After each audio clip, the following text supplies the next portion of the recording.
Hey everyone, today we're going to be talking about none other than our good friend, Mr. Shredded Sage. So truth be told, I've actually been holding off on making this video, and that's because I wanted to believe that Sage was in fact natural, and after talking to him, he actually seemed like a good kid. However, recently Sage has been touting himself as a quote-unquote testosterone coach, and the main point that he leverages to sell his own products and program is that he was able to naturally raise his own testosterone to 1,326 nanograms per deciliter. The issue that I essentially have with this is that Sage is basically selling his product to young, unassuming men on the foundation of a lie. With all that said, let's talk about why it's highly unlikely, if not completely impossible, that Sage was able to raise his testosterone levels naturally to 1,326 nanograms per deciliter. So I won't go into too many details about the conversation that Sage and I had in private, but suffice it to say that after he said this on my most recent commentary about him,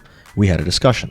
As you can clearly see on the comment that Sage left on one of my own posts, he was up for the challenge of doing his own blood panel, so I offered to pay for it. I sent Sage the link to the website that I utilize for all of my patients when we're checking their testosterone levels in my clinic. The website is called jasonhealth.com, and I know that jasonhealth.com is able to be utilized and leveraged in Sage's own state because he sent me the original blood work that he got, where he got the 1,326 nanograms per deciliter serum testosterone level reading. In fact, I even went so far as to demo how you would order a total testosterone and free testosterone test for yourself utilizing jasonhealth.com. It's a very simple and very intuitive interface to use. This conversation with Sage occurred sometime in early August, and at the time, Sage assured me that he would go get his bloods done before the month was over. At the time of making this video, it is now September 24th, and Sage has gone completely radio silent on me. Earlier on in my conversation with Sage, he told me that there were a couple unconventional reasons why he was able to raise his natural testosterone levels so high. These reasons supposedly include, number one, sunning his testicles. There's no evidence this boosts testosterone, and I'll show you that here in this study. Reason number two that Sage gave me why his testosterone levels were naturally so high is semen retention. There's no evidence to suggest that semen retention is good for boosting natural testosterone levels, but don't take my word for it. I'll show you in a study right here. Sage also told me at the time that he was taking a supplement called Fedosia agrestis. Now, Fedosia agrestis is a supplement with very, very limited evidence of use in lab rats and mice. There's actually not a single human trial on the effects of Fedosia agrestis in humans.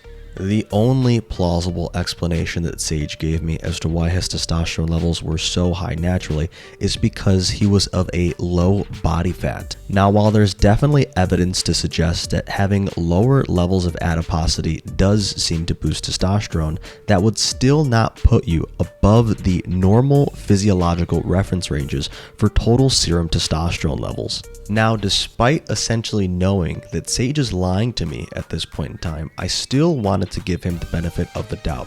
And so I asked my followers to send me in their blood work if they had gotten a testosterone panel in the last few years. Just for a bit of background information, the largest study that we have on normative testosterone values in men took a sample size of about 9,000 subjects, and what they found is that the normal testosterone interval is between 264 to 916 nanograms per deciliter. Another fantastic study done in 2022 that was comprised of 1,486 subjects found that the average level of total serum testosterone was about 500 nanograms per deciliter, and as we aged, that level slowly started to decrease over time. Unsurprisingly, when I asked my own followers to send me their personal testosterone lab results, they coincided almost perfectly with what the data I just read to you would suggest. You can see here through all the blood results of my followers that they're all essentially around the 500 nanogram per deciliter average. Even with all this evidence against Sage, I still wanted to make sure that I was giving him the benefit of the doubt, and so I sought another professional opinion. I sought the opinion of none other than Dr. Rand McClain. Now, if you're in the field of male hormone optimization like me, then you absolutely know who Dr. Rand is. Dr. Rand is one of the foremost authorities on hormone optimization in both men and women. When discussing the level of total serum testosterone in Sage's blood work, Dr. Rand said, and I quote, "In my practice of tens of thousands of patients, I have never seen a male with naturally produced T above the reference interval." If Sage's natural testosterone levels were truly 1,326 nanograms per deciliter, that would put him above the 97.5th percentile of men whose total serum testosterone levels are naturally 916 nanograms per deciliter. Sage's quote-unquote natural testosterone levels would also be within striking distance of my own as an enhanced lifter. My testosterone levels are a little bit above 1,500 nanograms per deciliter, except the difference between Sage and I is that I'm not a liar.